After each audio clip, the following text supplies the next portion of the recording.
ಅಪ್ಪ ಡಂಗುರದ ವಾರ್ತೆಯನ್ನು ಕೇಳಿ ಓಡೋಡಿ ಬಂದೆ. ಕಾರಣ ಏನು? ನಮ್ಮ ತಾಯಿಗೆ ಬಂದಂತಹ ಉದರ ವ್ಯಾಧಿ ಅದು ದೂರ ಆಗಬೇಕು ಅಂತ ಆದ್ರೆ ವ್ಯಾಧ್ಯ ಕ್ಷೀರ ಎಂದು ಅಗತ್ಯವಾಗಬೇಕು. ಅದನ್ನ ತರುವುದಕ್ಕೆ ನಮ್ಮಲ್ಲಿ ಯಾರೆಲ್ಲ ಯೋಚನೆ ಮಾಡಿದ್ದೀರಿ? ಯೋಚಿಸುವಂತ ಅಗತ್ಯ ಇಲ್ಲ. ನಿಮ್ಮ ಮಗ ಮಣಿಕಂತ ನಾನಿದ್ದೇನೆ.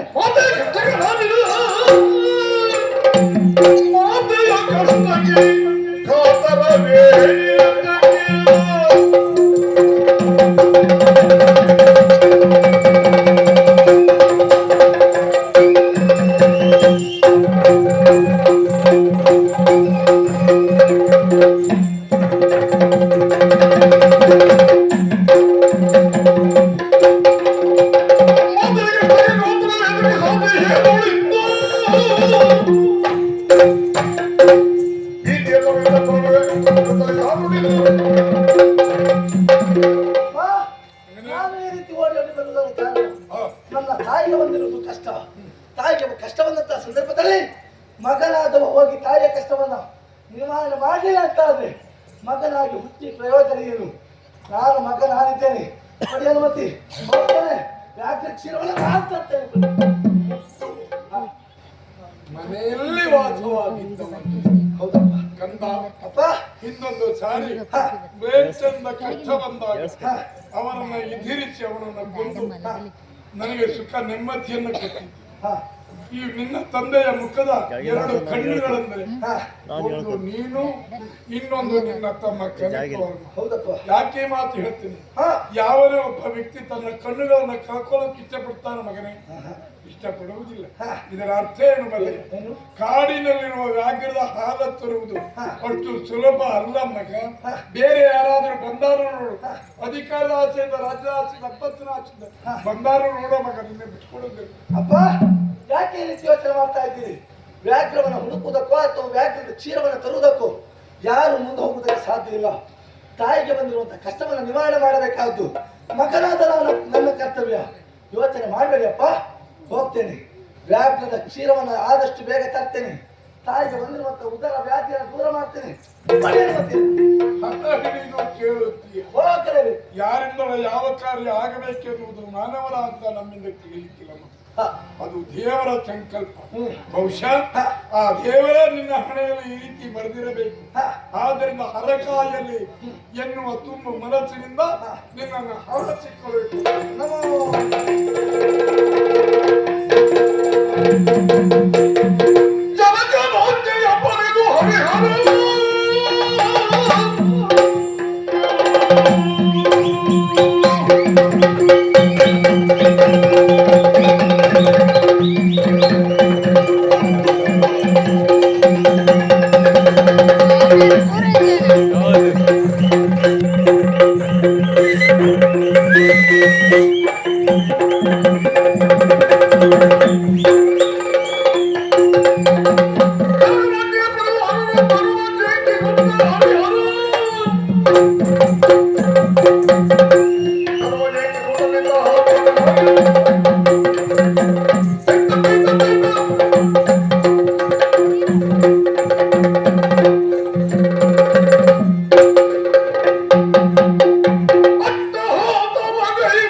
ಮುನಿಗಳಿಂದ ಶಾಪ ಬಂದಿತು ದೇವ.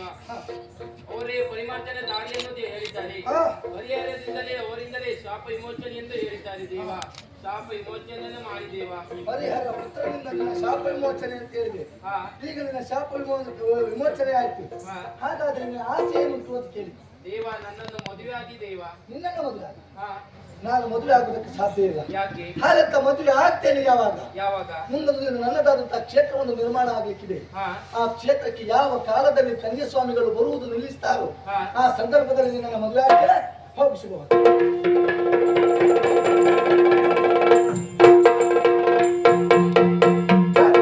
ಹಚ್ಚಿಕೊಂಡು ಬರ್ತಿರುವಂತಹ ನನಗೆ ಇದರಾದವಳು ಮಹಿಷಿ ಅವಳನ್ನ ಕೊಂದದ್ದು ಆಯ್ತು, ಅವಳ ಶಾಪ ವಿಮೋಚನೆ ಆದಾಗ ಆಯ್ತು.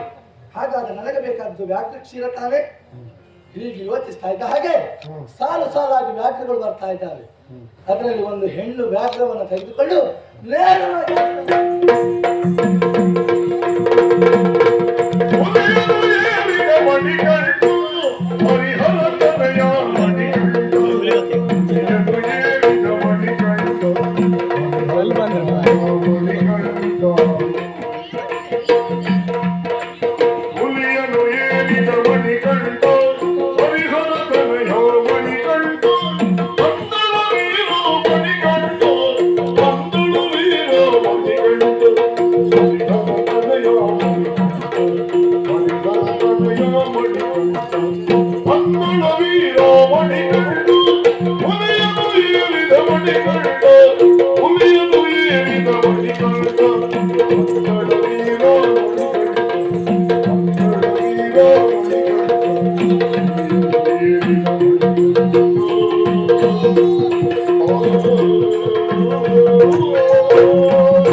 ದೂರದಲ್ಲಿ ನೀನು ಹುಲಿಯನ್ನು ಏರಿ ಬಂದುವುದನ್ನು ಕಂಡು ಎಲ್ಲವರು ಅಯ್ಯಪ್ಪ ಅಯ್ಯಪ್ಪ ಅಯ್ಯಪ್ಪ, ಹುಲಿ ಏರಿ ಬಂದ ಅಯ್ಯಪ್ಪ ಹೇಳಿದ್ರು. ಹೌದಪ್ಪ, ಪಂಡಿತರು ಓದಿದ್ರು.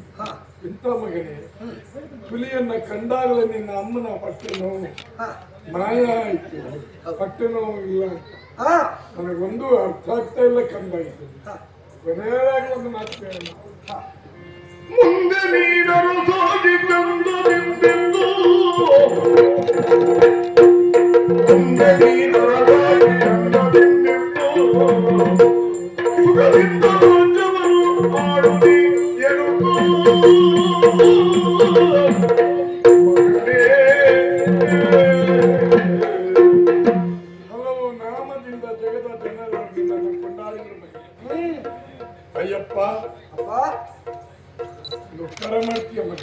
ಏನಪ್ಪ ಇವರೆಲ್ಲ ದೃಷ್ಟಿ ನೋಡಿದೀಯ, ನನ್ನ ಮೇಲಿಲ್ಲ. ಮತ್ತೆ ನಾನು ಸಾಕು, ನೀನು ಬೇಕು ಯಾಕಪ್ಪ? ಎನ್ನುವ ಭಾವಗಳು ಪ್ರತಿಯೊಬ್ಬರಲ್ಲಿ ಯಾಕೆ ಬರಲಿಲ್ಲ? ಯಾಕೆ? ನನಗೆ ವಯಸ್ಸಾಯಿತು ಮಗನೇ.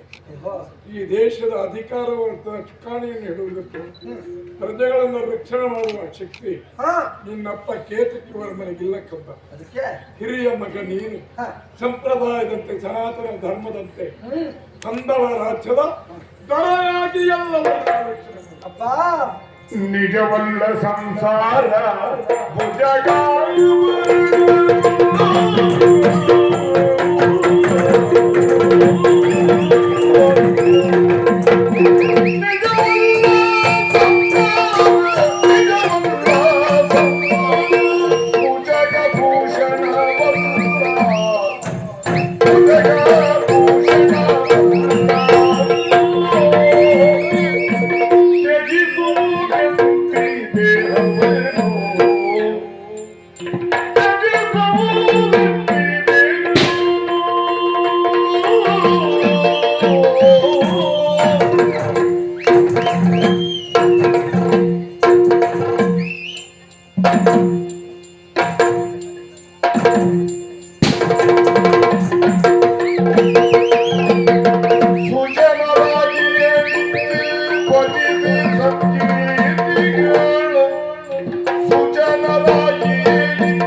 ಸಂತಾಪ ಒಳಗೆ ಮಗುವಿನ ಸಂತಾಪ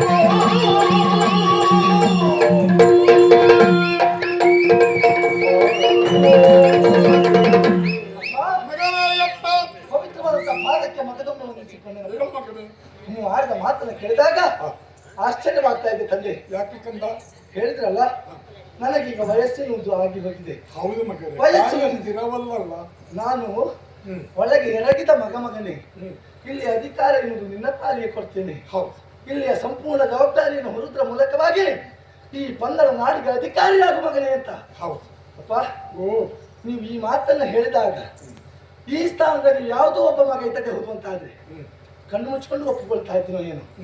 ಹಾಗಂತ ನೀವು ಮಾಡಿದ ಮಾತನ್ನ ಕೇಳಿದಂತ ನನಗೆ ಒಂದು ಆಸೆ ಉಂಟಪ್ಪ. ಏನಪ್ಪ ನಿಮ್ಮಲ್ಲಿ ಒಂದು ಮಾತು ಕೇಳಬೇಕು. ಹೇಳು ನಿಜವಲ್ಲ ಸಂಸಾರ ತಂದೆ, ಯಾಕೆ ಬಲ್ಲಿರ ನಾನು ನನ್ನದ್ದು ನನ್ನ ಮನೆ ನನ್ನ ಹೆಂಡತಿ ನನ್ನ ಮಕ್ಕಳು ಎನ್ನುವ ಹಾಗೆ ಜೀವನವನ್ನು ಸಾಗಿಸಿದೆ ಹೋಗುವಂತಾದ್ರೆ ಅವ ಜೀವನದಲ್ಲಿ ಯಾವುದಾದ್ರೂ ಒಂದು ಉತ್ತಮ ಸ್ಥಾನಕ್ಕೆ ಇರ್ತಾನೆ ಎನ್ನುವ ಹಾಗೆ ಭಾವಿಸಿಕೊಂಡವರು ನಾವು. ಅಪ್ಪ ಈಗ ನಾನು ಎಣಿಸುವುದು ನಾವು ಇದನ್ನೆಲ್ಲ ಎಣಿಸಿಕೊಂಡು ನಾವು ಸಂಸಾರದ ಒಡವೆಗೆ ನಾವು ಕಟ್ಟು ಬಿದ್ದೆವು ಅಂತ ಆದ್ರೆ ಸಂಸಾರ ಎನ್ನುವುದು ನಡೆಸುವುದಕ್ಕೆ ಸಾಧ್ಯವಿಲ್ಲಪ್ಪ. ಹಾಗಾಗಿ ನನಗೊಂದು ಆಸೆ ಉಂಟು. ರಾಜ್ಯ ಬೇಡ, ಅಧಿಕಾರ ಬೇಡ, ಮನೆ ಬೇಡ, ಐಶ್ವರ್ಯ ಬೇಡ, ಅಂತಸ್ತು ಬೇಡ, ಯಾವುದು ನನ್ನ ಪಾಲಿಗೆ ಅಗತ್ಯ ಇಲ್ಲಪ್ಪ. ನಿಮ್ಮಲ್ಲಿ ಕೇಳಿಕೊಳ್ಳುವುದು ಒಂದೇ ಒಂದು ಆಸೆ, ಅದನ್ನು ಈಡೇರಿಸುವುದಕ್ಕೆ ಮುಂದೆ ಆಗಬೇಕಪ್ಪ. ಆದಷ್ಟು ಬೇಗ ಕಾಡನ್ನು ಸೇರಬೇಕು. ಕಾಡಿಗೆ ಹೋಗಿ ಕಾಡಿನಲ್ಲಿ ದೇವರ ಕುರಿತಾಗಿ ತಪಸ್ಸನ್ನು ಆಚರಿಸಿದ್ದೆ ಹೋಗುವಂತಾಗಲಿ ತಪಸ್ಸನ್ನು ಆಚರಿಸಿ ನನ್ನ ಜೀವನವನ್ನು ಕಳೆಯಬೇಕೆನ್ನುವಂತ ಆಸೆ. ಅದಕ್ಕೊಂದು ಅನುಮತಿಯಲ್ಲ ಕೊಡಿಯಪ್ಪ. ಕಾಡಿಗೆ ಹೋಗ್ತೇನೆ ನಾನು.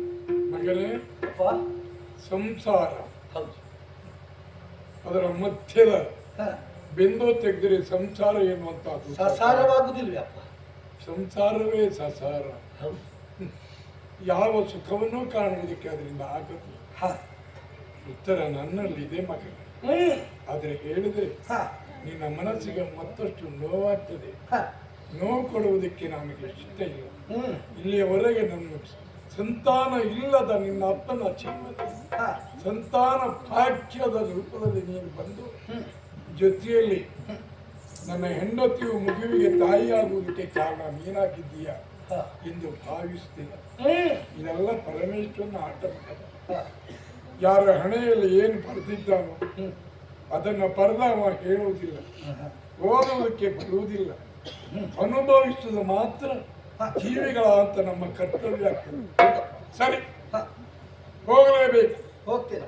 ವೈರಾಗ್ಯ ಪರನಾಗಿದ್ದೀಯ. ಸತ್ಯ ತಂದೆ. ನಾನು ಎಷ್ಟೇ ಪ್ರಯತ್ನ ಪಟ್ಟು ನಿನ್ನನ್ನು ತಡೆಯುವುದಕ್ಕಾಗುವುದಿಲ್ಲ. ತಡೆಯಬಾರದು, ತಡೆಯಕೂಡದು ತಂದೆ. ಮುಂದಿನ ಪ್ರಸಂಗ ಪರಮೇಶ್ವರಿಗೆ ವಹಿಸ್ತೇನೆ. ನಾನು ನಿರ್ಗಮ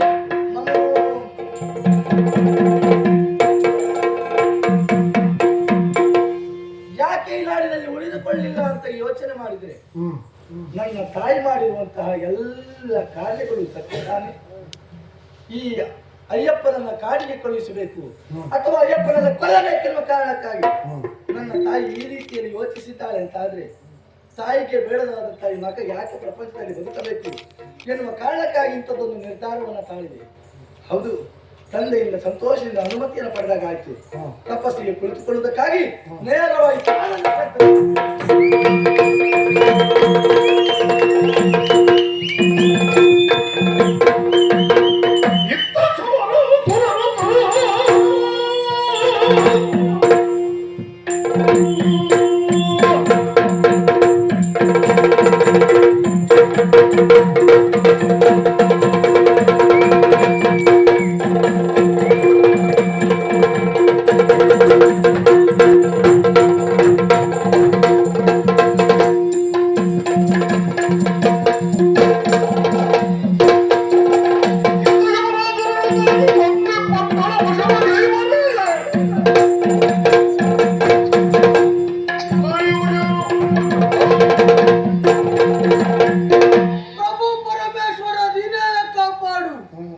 ಶಬರಗಿರಿ ಅಧಿಕಾರಿ ಶಬರಾಸುರ ಎನ್ನುವುದಾಗಿ ತಪ್ಪ ಸಮಯಕ್ಕೆ ಸರಿಯಾಗಿ ಓಲಗಸ್ತನಾಗಿದ್ದೇನೆ. ವಿಶೇಷ ಇದ್ರ ಸಭೆಗೆ ಬಂದಿದೆ.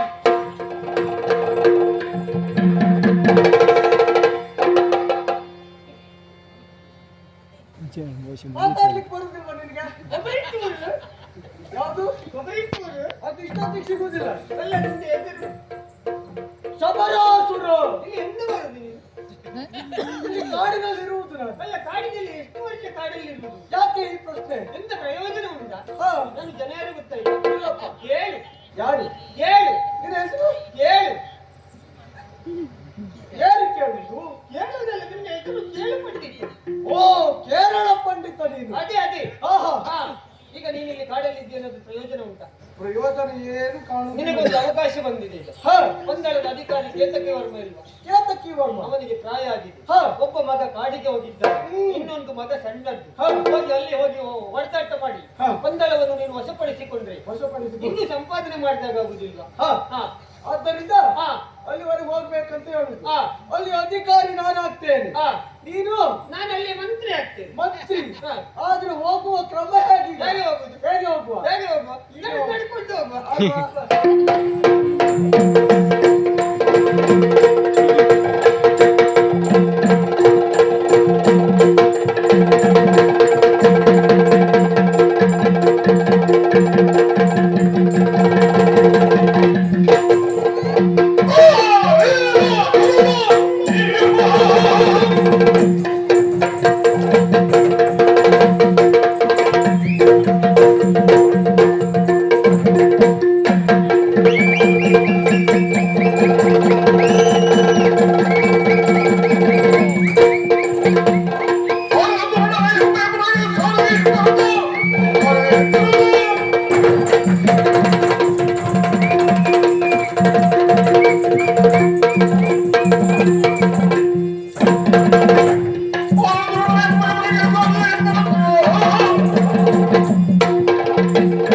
ಯಾರಲ್ಲ ಒಕ್ಕೂಳ?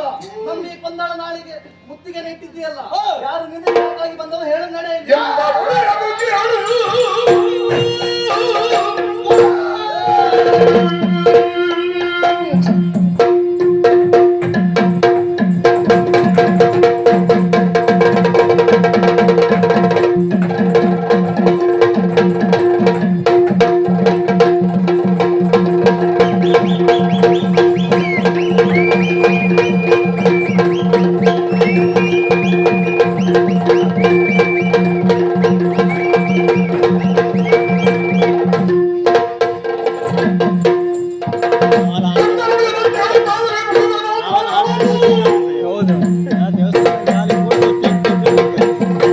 ಪಡೆಯ ಮುಂದಲೇ ಬಾಳುವೆನು.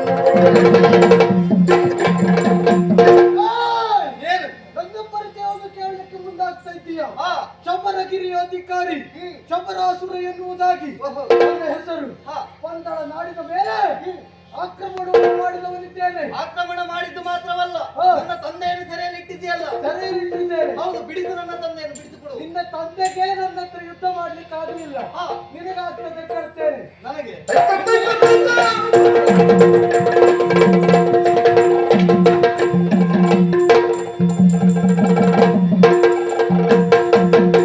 ನಾಡನ್ನು ವಶಪಡಿಸಿಕೊಂಡವನಿದ್ದೇನೆ. ಮುಂದೆ ಯಾರು ಬರ್ತಾರೆ?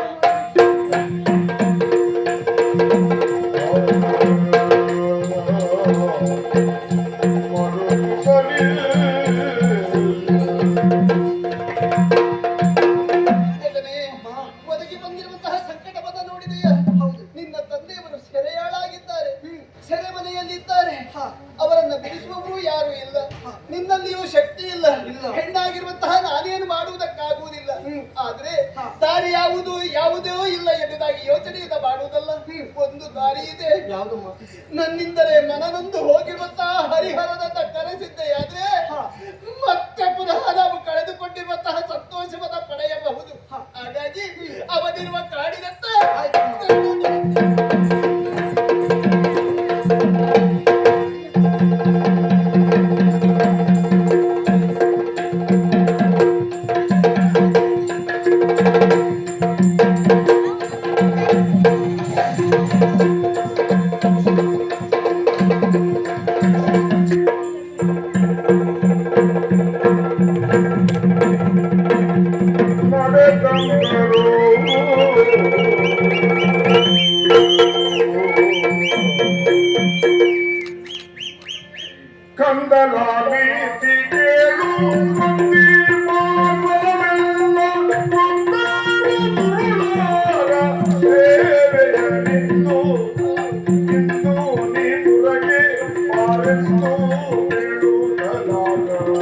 ಮಗನೇ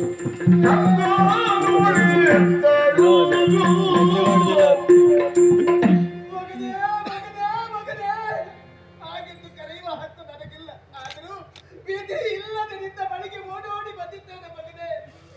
ಬಂದಿರುವಂತಹ ಆ ಶಬರಾಸುರ ನನ್ನ ವಿರುದ್ಧ ಸೆರೆಯಲ್ಲಿ ಇಟ್ಟಿದ್ದಾನೆ. ಪುರವೆಲ್ಲವೂ ಆತನ ವಶವಾಗಿದೆ.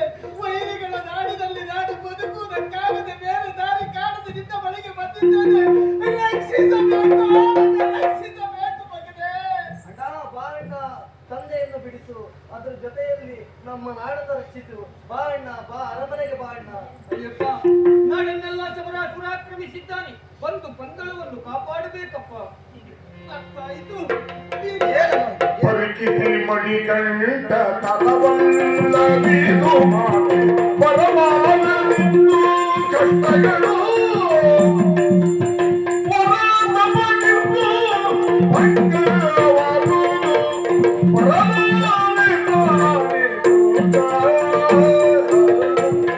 ಅಮ್ಮ, ನೀವು ಮಾಡಿದ ಮಾತನ್ನ ಕೇಳಿದಾಗ ಆಶ್ಚರ್ಯವಾಯಿತು ತಾಯಿ. ನಾಡೇ ಬೇಡ ಎನ್ನುವ ಕಾರಣಕ್ಕಾಗಿ ಕಾಡಿನವರಿಗಾಗಿ ಬಂದು ತಪಸ್ಸಿನಲ್ಲಿ ಕುಳಿತದ್ದೇ ಹುಟ್ಟುವಂತಾದ್ರೆ ಇಲ್ಲಿಗೂ ಬಂದು ಮಗ ನೀನು ಇಲ್ಲಿ ಇರಬೇಡ ಬಾ ಎನ್ನುವ ಹಾಗೆ ಕರೀತಾ ಇದ್ದೀರಿ. ನಾನು ನಾಡಿನಲ್ಲಿರುವುದು ನಿಮಗೆ ಇಷ್ಟ ಆಗಲಿಲ್ಲ. ಕಾಡಿಗೆ ಒಂದು ತಪಸ್ಸನ್ನು ಆಚರಿಸಿದ್ರು ಕೂಡ ಅದನ್ನ ಕಾಣುವಂತ ಭಾಗ್ಯವು ಆ ಯೋಗವು ನಿಮಗೆ ಇಲ್ಲಬೇಕಾಗಿ ಕಾಡಿನಲ್ಲಿ ಇರುವುದು ನಿಮಗೆ ಇಷ್ಟ ಇಲ್ವಾ?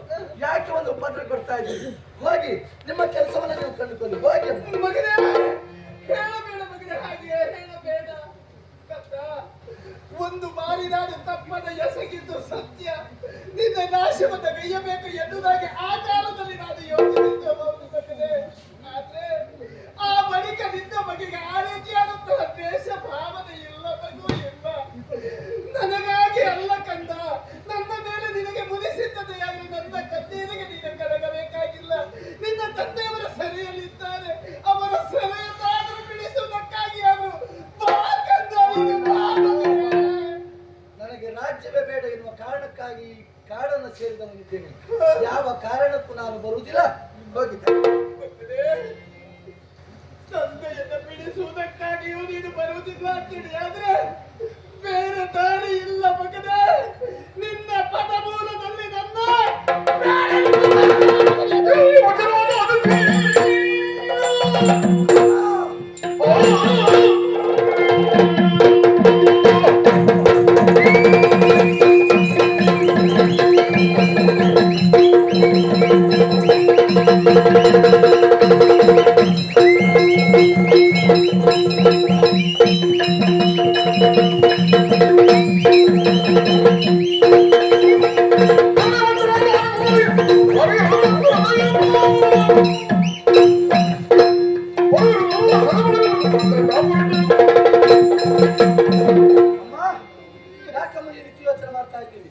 ಯಾಕೆ ಈ ರೀತಿ ಹೇಳ್ತಾ ಇದ್ದೀರಿ? ಒಂದು ವೇಳೆ ನಾನು ನಾಡಿನವರೆಗಾಗಿ ಬರಲಿಲ್ಲ ಅಂತಾದ್ರೆ ನನ್ನ ಪಾದದಡಿಯಲ್ಲಿ ಸಾಯ್ತೀರಿ. ಸಾಯಬೇಕನ್ನ ಅಗತ್ಯ ಇಲ್ಲ. ಪಂದಳ ರಾಜ್ಯವನ್ನು ಉಳಿಸಬೇಕಾದ್ದು ನನ್ನ ಕರ್ತವ್ಯ. ಹೇಳಿದ್ದಾರೆ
ಮಾಡಿದ್ದು ತಪ್ಪಾಯ್ತು ಹಾಗೆ ಬೇಡಿಕೋ. ಹ. ಯಾಕೆ ಬಲ್ಲಯ್ಯ? ಯಾಕೆ? ಒಂದು ವೇಳೆ ಈ ಕ್ಷೇತ್ರಕ್ಕೆ ಅಥವಾ ಈ ಪಂದಳ ನಾಡಿಗೆ ಹ. ನೀನು ಮುತ್ತಿಗೆ ಇಡ್ತಿ ಅಧಿಕಾರವನ್ನು ವಶಪಡಿಸಿಕೊಳ್ತಿ ಅಂತ ಆದ್ರೆ ಹ. ಈ ಅಯ್ಯಪ್ಪ ಇರುವ ತನಕ ನಿನಗೆ ಇಲ್ಲಿಯ ಅಧಿಕಾರ ಯಾವ ಕಾರಣಕ್ಕೂ ಸಿಗ್ಲಿಕ್ಕಿಲ್ಲ. ಎಚ್ಚರ.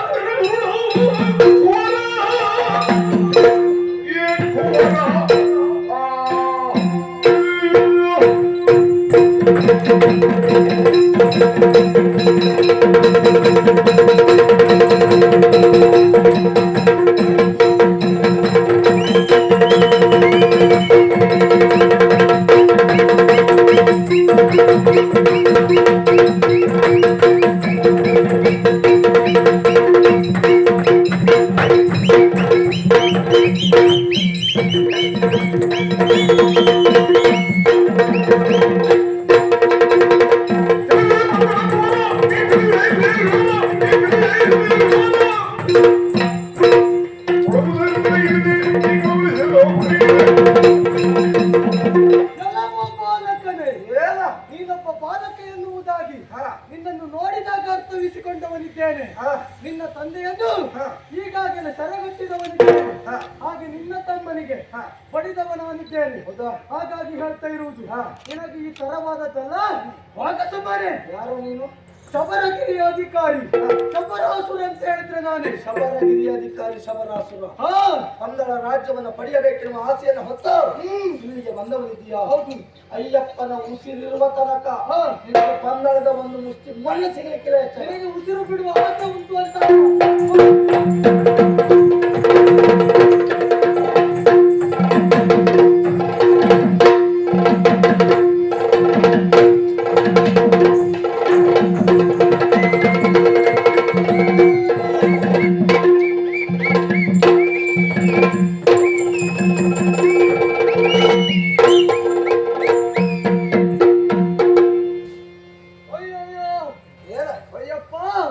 ಕ್ಷಮಿಸಬೇಕು, ನನ್ನನ್ನು ಕ್ಷಮಿಸಬೇಕು. ಯಾಕಂತ ಹೇಳಿದ್ರೆ ನಾನಾಗಿ ಈ ಕಾರ್ಯವನ್ನು ಮಾಡಿದವನಲ್ಲ. ಮತ್ತೆ ನಿನ್ನ ಮೈಯಲ್ಲಿ ಭೂತ ಬರ್ತದ? ಹಾಗಲ್ಲ, ನನಗೆ ಈ ರೀತಿಯಾಗಿ ಮಾಡು ಎನ್ನುವುದಾಗಿ ಒಬ್ಬ ಪ್ರೇರಣೆಯನ್ನ ನೀಡಿದವನಿದ್ದಾನೆ. ಇದು ನಿನ್ನ ಪ್ರಯತ್ನ ಅಲ್ಲ. ಹೌದು. ಇದು ನಿನ್ನ ಇಚ್ಛೆ ಅಲ್ಲ. ಹೌದು. ಮತ್ತೊಬ್ಬರ ಪ್ರೇರಣೆಯಿಂದ ಇಲ್ಲಿಗೆ ಬಂದವ ಅಂತ ಆಯ್ತು. ಇಷ್ಟೆಲ್ಲ ಹೇಳಿಕೊಟ್ಟವ ನಿನ್ಗೆ ಯಾರು? ನನಗೊಬ್ಬ ಇದ್ದಾನೆ, ತೋರಿಸ್ತೇನೆ ಆತನನ್ನು. ನಿನಗೊಬ್ಬ ಗುರು ಇದ್ದಾನೆ? ಹೌದು, ಇದ್ದಾನೆ, ತೋರಿಸ್ತೇನೆ.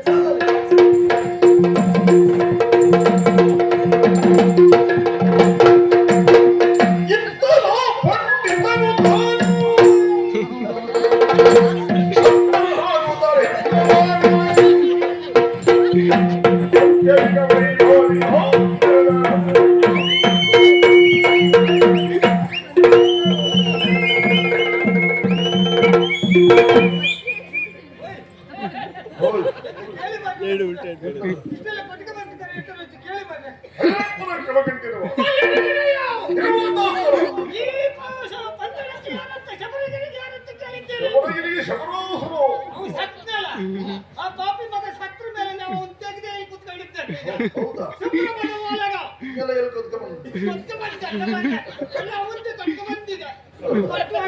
ಎಲ್ಲ ಕೊಟ್ಟಿದ್ದು ಎಲ್ಲೆಲ್ಲ ಕಟ್ಟಿ ನಮ್ಗೆ ಗೊತ್ತಾಗುತ್ತದೆ. ಯಾರು ಬರ್ತಾ ಇದ್ದಾರೆ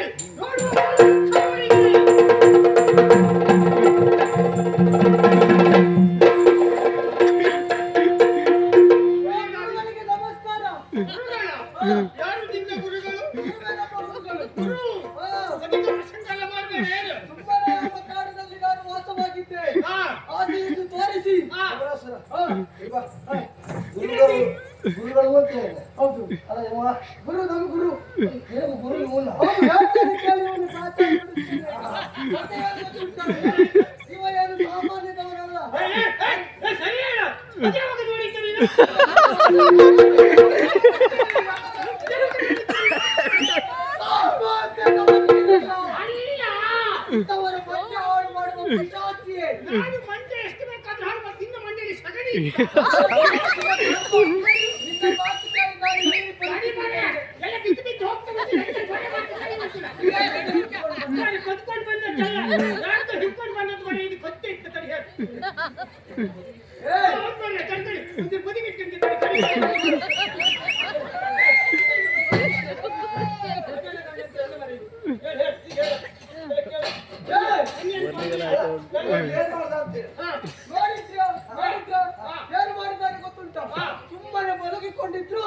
ನನ್ನ ಜೊತೆಗೆ ಬಾ, ನಿನಗೆ ಉತ್ತಮವಾದ ಪೀಠ ಕೊಡ್ತೇನೆ, ಕುಡಿಲಿಕ್ಕೆ ತಿನ್ಲಿಕ್ಕೆ ಬೇಕಾದಷ್ಟು ಕೊಡ್ತೇನೆ. ಕಾಫಿ ಮಗನ ಈ ವರ್ಷ ಕುಡ್ಕ ಮನಿಕೊಳ್ಳಿಕ್ಕೆ ಕರ್ಕೊಂಡು ಬಂದಿರ್ತಾರಲ್ಲ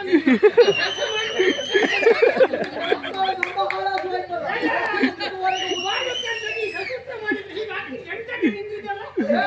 ಎಂತದ್ದು ಇದನ್ನು ನಾನು ಇರುವುದೇ ಹೀಗೆ. ಹಾ, ನೀವು ಕುಡ್ಕೊಂಡು ಮಲ್ಕೊಳ್ಬಾರ್ದು ಅಂತ ಹೇಳಿದ. ಅಷ್ಟು ನೀವು ಕುಡಿಲಿಕ್ಕೆ ಕರ್ಕೊಂಡು ಹೋಗಿ ಸಾಯುವುದಿಲ್ವಾ? ಯಾಕೆ ಗೊತ್ತುಂಟಾ? ಆ ತುದಿಯಿಂದ ಈ ತುದಿಗೆ ಬರುವುದು ಮತ್ತೆ ಇದು ಬಂದು ಸುಮ್ಮನೆ ಇರ್ತಾನ, ಗೊತ್ತಿರುವುದಿಲ್ಲ. ಆಚೆ ನೀಚೆ ಮಾಡುದು, ಈಚಿಂದ ಆಚೆ ಈ ಮಾಡುತ್ತಲ್ಲ ನಂಗೆ ಹೇಳ್ಬೇಡ. ಒಳಗೆ ಕೂತ್ಕೊಳ್ಳಿಕ್ಕೆ ಬಿಡುದಿಲ್ಲ. ಯಾರಾದ್ರೂ ಬರ್ಲಿಕ್ಕಿಲ್ಲ, ನಮ್ಗೆ ನೋಡು. ಇವತ್ತು ನಿಮ್ ಸಂಕ್ರಾಂತಿ ಕಲ್ಸಿದ ಸಮ ಐತೆ. ಮನೆಗೆ ಓದ್ತಿದ್ದೀರ ಪಾಪಿಯ ನಿನ್ನಿಂದಾಗಿ ಯಾರ ಹತ್ರ ಪೆಟ್ಟು ತಿನ್ನದೆ ಬದುಕಿದವ ನಾನು. ನಿನ್ನೆ ಜೂಮ್ ಮಾತಾಗ ಈ ವರ್ಷ ನಿಂಗೆ ಬಡಿಗೆ ಹಾಕ್ತಿದ್ದೆ ಯಾವ ಅವನು ಗುರುಗಳ ಇವತ್ತು ನೀವು ನಿಮ್ಮೊಟ್ಟಿಗೆ ಇದ್ದೇವೆ. ಬಂದ್ಬರ್ದಿಲ್ಲ ಅಂತ ಬುದ್ಧಿ ಆಯ್ತು.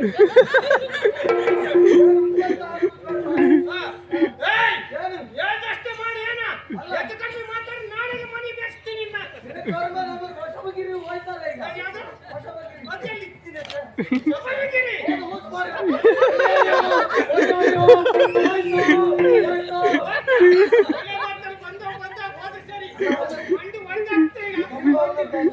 ಅವನಿಗೆ ಜ್ಞಾನೋದಯ ಆಗಿದೆ.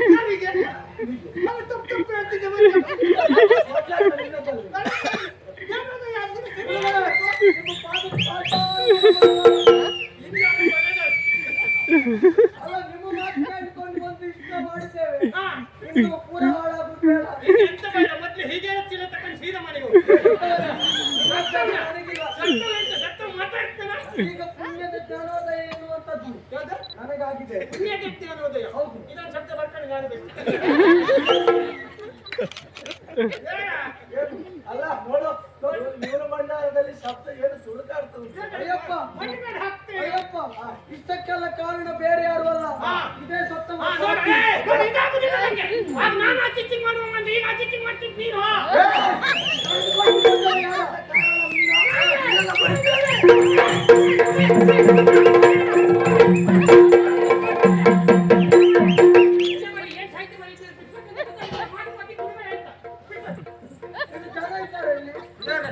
ನಿಂಗೆ ಸಂಬಳ ಕೊಡದೆ ಕಟ್ಟುಕ್ಕೆ ತಿಂತಿಗೆ ಬಿಚ್ಚತ್ತೆ.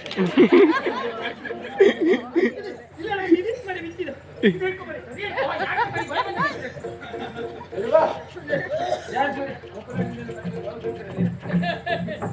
ಎಂತಹ ಸ್ವಾಮಿ ದ್ರೋಹಿಯ ನೀನು.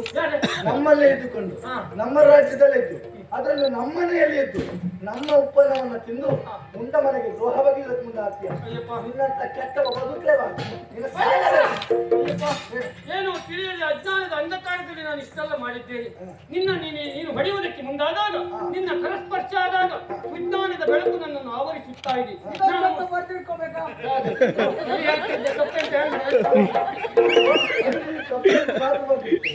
ತಪ್ಪೇ ಮಾಡ್ಕೊಳ್ಬೇಕು. ವಿಜ್ಞಾನದ ಬೆಳಕು ನನ್ನನ್ನು ಆವರಿಸ್ತಾ ಇದೆ. ನಾನು ಮಾಡಿದ ಸರ್ವತ್ರ ಅಪರಾಧವನ್ನು ಮನ್ನಿಸಿ ನನ್ನ ಜೀವನದಲ್ಲಿ ನಾನು ಬದುಕಿರುವವರೆಗೆ ನಿನ್ನ ಸೇವಕನಾಗಿರುವುದಕ್ಕೊಂದು ಅವಕಾಶ ಮಾಡಿಕೊಳ್ಬೇಕು. ವಿಜ್ಞಾನ ಕಲ್ತ್ಕೋ ಸಮ. ನಮ್ಮ ಕೂಡ ಬುದ್ಧಿ ಹಾಳು ಮಾಡುದು ನೀವು. ಇಲ್ಲವಂತ ದೊಡ್ಡ ಯಾವ್ದು ಕಲಿಸಿಕೊಳ್ಳಲಿಲ್ಲ.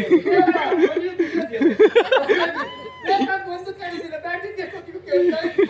ಹಾಗಾಗಿ ಇನ್ನೊಂದು ಒಳ್ಳೆ ಬುದ್ಧಿ ಕೊಟ್ಟು ಒಂದು ದಾರಿ ತೋರಿಸ್ಬೇಕು. ಅವನು ಒಳ್ಳೆ ಬುದ್ಧಿ ಕೊಡುತ್ತದೆ. ನನಗೆ ನಿಮ್ಮನ್ನು ಮಾಡಿದ್ರೆ ಒಳ್ಳೆ ಬುದ್ಧಿ ಬಂತು, ಅವನಿಗಂತೂ ಕೊಡ್ಬೇಕಂತ ನನ್ನ ಪ್ರಾರ್ಥನೆ. ಶಬರಾಸುರ, ನಿನ್ನ ಆಸೆ ಏನು ಅಂತ ಕೇಳಿಕೊ, ಈಡೇರಿಸಲಿಕ್ಕಿದೆ. ಆಸೆ ಬೇರೆ ಏನೂ ಇಲ್ಲ ದೇವ. ಯಾಕಂತ ಹೇಳಿದ್ರೆ ಅದೆಷ್ಟೋ ಕಾಲದಿಂದ ಶಬರಗಿರಿಯನ್ನು ಆಳಿಕೊಂಡು ಬಂದವ ನಾನು. ಅದು ನಿಮ್ಮ ಪುಸ್ತಕದಲ್ಲಿ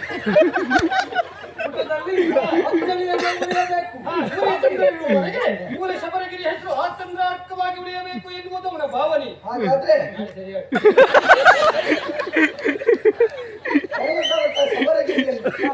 ನಾನಲ್ಲಿ ಇರಬೇಕು ಅಂತ ಕೇಳ್ಕೊಳ್ತಾ ಇದ್ದಾರೆ. ಹಾಗಾದ್ರೆ ನಾನಲ್ಲಿ ಇರಬೇಕು ಅಂತ ಆದ್ರೆ ಅವನಲ್ಲಿ ಇರಬಾರ್ದು. ನೀವು ದಯವಿಟ್ಟು ನೀವಿದ್ದರೆ ಇವನನ್ನು ಬಿಟ್ಕೊಳ್ಬೇಕು. ಆದಷ್ಟು ಬೇಗ ನನಗೊಂದು ಮೋಕ್ಷವನ್ನು ಕರುಣಿಸಬೇಕು.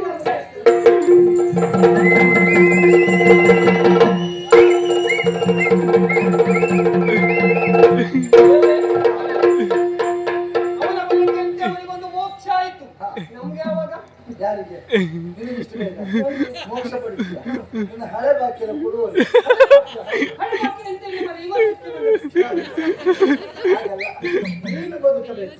ನಿನ್ನ ಬದುಕಿರುವುದು ಪ್ರಪಂಚಕ್ಕೆ ಬೇಕು. ನಾನೇನು ಮಾಡ್ಬೇಕು? ಹಾ, ನಿನ್ನಿಂದ ಒಂದು ಕಾರ್ಯ ಆಗಬೇಕು. ಏನು? ಯಾಕೆ ಬಲ್ಲಯ್ಯ? ಹಾ. ವೈರಾಗ್ಯವನ್ನು ತಾಳಿ ನಾನು ತಪಸ್ಸಿನಲ್ಲಿ ಕುಳಿತು ಬಂದಿದ್ದೇನೆ. ಹಾ. ಮತ್ತೆ ಮರಳಿ ಎದ್ದು ಬರುವುದರ ಕಾರಣ ನಮ್ಮದಾದಂತಹ ಬಂಗಾಳ ರಾಜ್ಯಕ್ಕೆ ವೈರಿಗಳ ಆಕ್ರಮಣವಾಗಿದೆ ಎನ್ನುವ ವಿಚಾರವನ್ನು ತಿಳಿದು ಹಾ. ಇಲ್ಲಿವರೆಗಾಗಿ ಬಂದವನಿದ್ದೇನೆ, ನಾಡನ್ನ ರಕ್ಷಣೆ ಮಾಡಿದವನಿದ್ದೇನೆ. ಹಾಗಂತ ನಾನು ನಾಡಿನಲ್ಲೇ ಉಳಿದುಕೊಳ್ತೇನೆ ಅಂತ ಭಾವಿಸಿಕೊಂಡಿಯ? ಮತ್ತೆ? ಇಲ್ಲವೇ ಇಲ್ಲ. ಯಾವ ಕಾರಣಕ್ಕೂ ನಾನು ಇಲ್ಲಿ ಉಳಿಯುವುದಕ್ಕೆ ಸಾಧ್ಯ ಇಲ್ಲ. ಹಾ. ಯಾಕೆ ಹೇಳು? ಶಬರಾಸುರನಿಗೆ ಮಾತನ್ನು ಕೊಟ್ಟವನಿದ್ದೇನೆ. ಹಾ. ಅವನೇ ಹೇಳ್ತಾನೆ, ಹಾ. ದೇವರೇ, ನಾನು ಇಲ್ಲಿ ಇರುವುದಿಲ್ಲ, ಹಾ. ನನ್ನ ಕ್ಷೇತ್ರದಲ್ಲಿ ನೀನಿರಬೇಕು ಎನ್ನುವ ಹಾಗೆ. ಹಾ. ಹಾಗಾಗಿ ಅವನದಾದಂತಹ ಶಬರಗಿರಿಯಲ್ಲಿ ನಾನು ನೆಲೆಯಾಗ್ತೇನೆ. ಹಾ. ಹಾಗಾಗಿ ನಾನು ಮಾಡುವ ಪ್ರಥಮ ಕಾರ್ಯ ಏನು ಕೇಳು. ಈ ಪಂದಳದಿಂದ ನಾನು ಒಂದು ಬಾಣವನ್ನು ಬಿಡ್ತೇನೆ. ಹಾ. ಆ ಬಾಣ ಎಲ್ಲಿ ಹೋಗಿ ಈ ಬಾಣದ ಬುಡನೆಯನ್ನು ಮುಟ್ಟುತ್ತದೋ, ಅಲ್ಲಿ ಒಂದು ಗುಡಿ ನಿರ್ಮಾಣ ಆಗಬೇಕು. ಮುಂದೊಂದು ದಿವಸ ಅದು ಶಬರಿಮಲೆ ಕ್ಷೇತ್ರ ಎನ್ನುವ ಹಾಗೆ ನಿರ್ಮಾಣ ಆಗಬೇಕು. ಕೋಟ್ಯಾನು ಕೋಟಿ ಭಕ್ತಾದಿಗಳು ದೇಹವನ್ನು ದಂಡಿಸಿ ನನ್ನ ಯಾತ್ರೆಗಾಗಿ ನನ್ನನ್ನು ಕಾಣಬೇಕು ಎನ್ನುವ ಉದ್ದೇಶಕ್ಕಾಗಿ ಅಲ್ಲಿವರೆಗಾಗಿ ಬರಬೇಕು ಅಂತ ಆದ್ರೆ ಒಂದು ಮಂಡಲಗಳ ಕಾಲವಾಗಿ ಅವರು ವ್ರತಾಚರಣೆ ಮಾಡಬೇಕು. ಒಂದು ಮಂಡಲ ಅಂತ ಹೇಳಿದ್ರೆ ಎಷ್ಟು ದಿವಸ ದೇವರು? 48 ದಿವಸಗಳ ಕಾಲ ವ್ರತಾಚರಣೆಯಲ್ಲಿ ಇರಬೇಕು. ವ್ರತ ಯಾವ ರೀತಿಯಲ್ಲಿ ಮಾಡಬೇಕು? ಬೆಳಿಗ್ಗೆ ಸಾಯಂಕಾಲ ಎರಡೊತ್ತು ತಣ್ಣೀರಿನಿಂದಲೇ ಸ್ನಾನ ಮಾಡಬೇಕು. ಫಲಹಾರ ಮಾಡಬೇಕು. ಮಧ್ಯಾಹ್ನ ಒಂದು ಹೊತ್ತು ಊಟ ಮಾಡಬೇಕು. ಮತ್ತೆ ಕಪ್ಪು ವಸನವನ್ನ ಧರಿಸಲೇಬೇಕು. ಕಪ್ಪು ವಚನವನ್ನೇ ಯಾಕೆ ಧರಿಸಬೇಕು ದೇವರಿಗೆ? ಕಪ್ಪು ಎನ್ನುವುದು ಶಾಂತಿಯ ಸಂಕೇತ.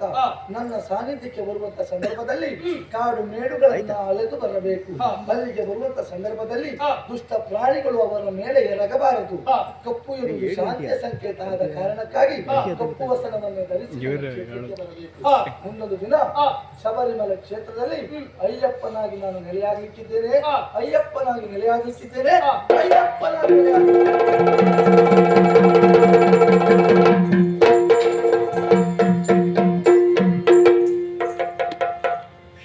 ಶರಣಮಯ್ಯಪ್ಪ ಸ್ವಾಮಿ ಶರಣಮಯ್ಯಪ್ಪ ಶರಣಮಯ್ಯಪ್ಪ ಸ್ವಾಮಿ ಶರಣಮಯ್ಯಪ್ಪ ಹರಿವರಾಸನಂ ವಿಶ್ವಮೋಹನಂ ವಿದದೀಶ್ವರಂ ಹರಿವಿಭಕ್ತನಂ ನಿತ್ಯನಂದನಂ ಹರಿಹರಾತ್ಮನಂ ದೇವವಾಸಿ ಶರಣಕೀರ್ತನಂ